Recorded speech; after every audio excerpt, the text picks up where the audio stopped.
گھر جنت کیسے بنتے ہیں؟ حضرت سلیمان علیہ السلام نے اپنے گھر کا ایک ٹائم ٹیبل بنایا ہوا تھا، گھر جنت کیسے بنتے ہیں، ٹائم ٹیبل بنایا تھا۔ بیویوں کی ڈیوٹی تھی کہ ایک بیوی نے اس ٹائم سے لے کر فلاں ٹائم تک اللہ کی بارگاہ میں سجدہ کرنا ہے۔ گھر جنت کیسے بنتے ہیں؟ پھر اللہ کا ذکر کرنا ہے، رو رو کر دعائیں مانگنی ہے۔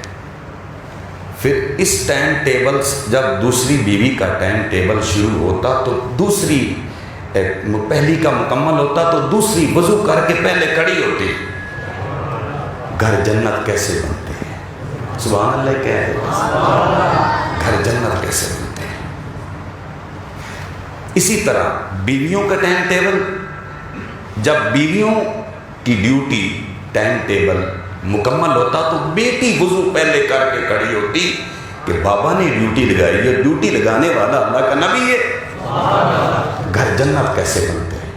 ماں اٹھی مصلی سے، بیٹی آ گئی، بیٹی اللہ کو سجدہ کر رہی ہے، تسبیح و تحلیل کر رہی ہے، ذکر فکر کر رہی ہے، گریہ زاری کر رہی ہے، آہو بکا ہے۔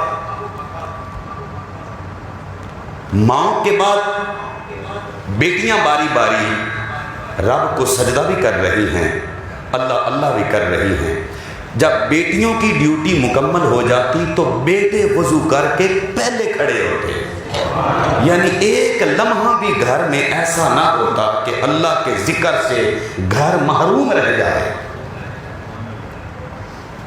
تو جس گھر میں صبح سے لے کر شام تک، شام سے لے کر صبح تک اللہ کا ذکر ہو، قرآن پڑھا جائے، اللہ کی بارگاہ میں سجدہ کیا جائے، ماں باپ کی تعظیم و تکریم کی جائے، چھوٹے بڑوں کا احترام کریں، بڑے چھوٹوں پہ شفقت کریں، ان گھروں میں ویرانیاں نہیں آتی، ان گھروں میں بربادیاں نہیں آتی، ان گھروں میں فتنے فساد نہیں آتے، ان گھروں پہ شیطان کا اثر، کسی چوڑے مسلی کے تویز کا اثر نہیں ہوتا۔ وہ گھر جس میں فلم چلے، گانا چلے، لڑائی چلے، بے پردگی ہو، فحاشی ہو، عریانی ہو، ٹھیک ہے، والدین کا احترام نہ ہو، وہ گھر شیطان کا ڈیرا ہوتا ہے۔ اور جس گھر میں قرآن پڑھا جائے، ماں باپ کی تعظیم و تکریم کی جائے، رکوع کیا جائے، سجدہ کیا جائے، اللہ اور اس کے رسول کا ذکر کیا جائے، وہ گھر جنت کا ٹکڑا ہوتا ہے۔ یہ حضرت سلیمان علیہ السلام، یہ بابا جی کے پیار سے میرے ذہن میں بات آ گئی، اور یہ بات ابھی رکی نہیں۔ خلیفہ ہارون الرشید کی بیوی ملکہ زبیدہ، کون نہیں جانتا، وہ بھی تو بادشاہ تھے یار۔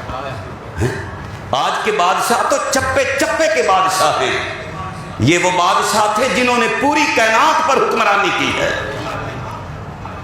ملکہ زبیدہ نے نا کچھ لونڈیاں خریدی، توجہ فرما، ان کو خریدا۔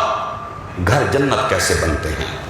ان کو خرید کر اچھا لباس دیا، اچھی تربیت کی، انہیں حافظ قرآن بنایا۔ حافظ قرآن بنا کر ملکہ زبیدہ نے ان تمام وہ جو حافظہ کاریاں بن گئے، اب وہ لونڈیاں تو نہ رہی، جس کے سینے میں قرآن آ جائے وہ لونڈی اور کمی نہیں ہوتا۔ یہ انگریز کا نظریہ ہے جو آج تک ذہنوں میں اڑا ہوا ہے، ہاں جی۔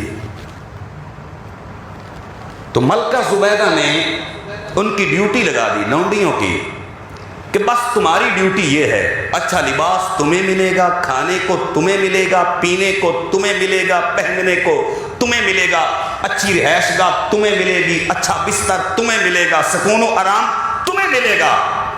بچیوں نے پوچھا ملکہ زبیدہ ہماری ڈیوٹی کیا ہے؟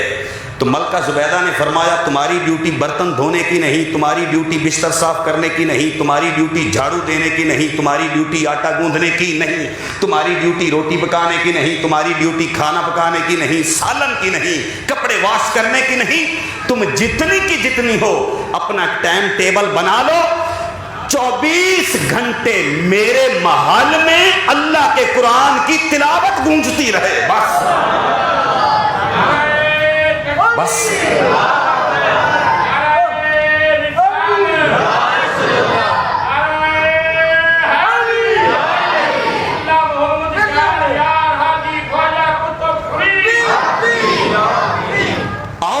گھروں کو جنت بنائیں، اور گھروں کو جنت بنانا ہے تو ماں باپ کی تعظیم و تکریم کرو. آؤ گھروں کو جنت بنائیں، چھوٹے بڑوں کا احترام کریں، انہیں سلام کریں. آؤ گھروں کو جنت بنائیں، مائیں بہنیں بیٹیاں گھروں میں با پردہ رہیں. آؤ گھروں کو جنت بنائیں، گھر میں اللہ کے قرآن کی تلاوت کرو، قیام کرو، رکوع کرو، سجدہ کرو، مصطفیٰ پر درود و سلام پڑھو. آؤ گھروں کو جنت بنائیں. جس گھر میں اللہ کا نام گونجتا ہے، اب پورے گاؤں میں سے بے شک کوئی نمبردار ہو، ناظم ہو، امیر ہو، وزیر ہو، اس گھر کے ایک ذرے کا مقابلہ نہیں کر سکتا، کیونکہ یہ اللہ کا گھر ہے اور یہ جنت ہے. اپنے گھروں کو جنت بناؤ. یہ گھر حی علی الصلاۃ اور حی علی الفلاح کی صدائے دل نواز دے کر کہہ رہا ہے لوگوں گھروں کو جنت بناؤ.